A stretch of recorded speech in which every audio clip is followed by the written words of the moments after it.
this part of the video, we're going to show you how to change the product from the supine configuration through to either a prone or upright position. So again, we're going to use our 5mm Allen key, and the first thing we're going to do is remove the tray, which has been set in the supine aspect. Place that to one side, and then we're going to want to rotate our sandals round by 180 degrees by simply loosening the wing knob of the bottom, turning the sandal round, and obviously we can fine tune the placement of the sandal when we had a child there to adjust against and then lock back down into position. Do the same with the other sandal and lock down into position.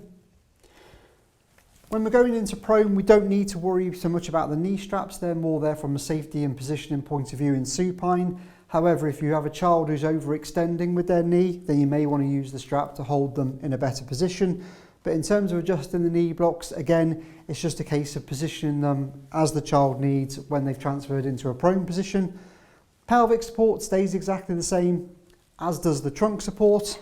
So the other thing we're going to want to do is rotate the product around.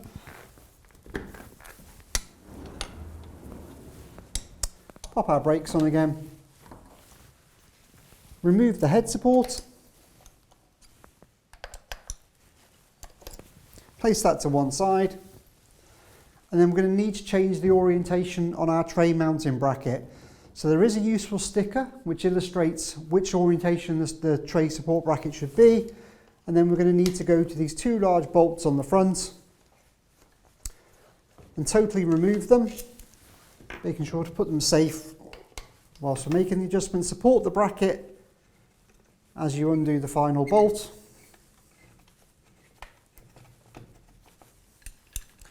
And then remove that bolt completely. So for supine we were in this orientation, so now for prone we're going to swap around, and again our stickers will line up and illustrate that we've achieved the prone aspect, and then we need to simply put our bolts back in to fix into place. Put our second one in, and then I can release the bracket and make sure these are done up tightly.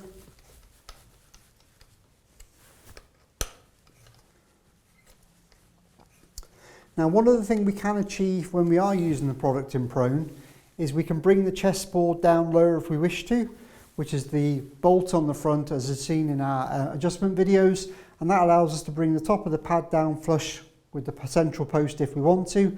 We can't do this in supine because we need to mount the head support bracket. And then we return to our tray and we change the orientation of our tray support arms so they're now in a downward direction. And then we're going to want to feed this into those tray support channels and bring our tray down to the desired height. Then use the wing knobs on the side to lock off the height range. And then we're going to want to set our angle of the tray based against the angle of the main board. And again, then use our large wing knobs to fix those into place. But what we have now is a gap at the back here, where obviously as a child standing in prone, we could potentially lose their elbows in. So each tray will come with a grey inlay. If we flex this up into place, that then goes a long way towards filling that gap, but we've still got a little gap here.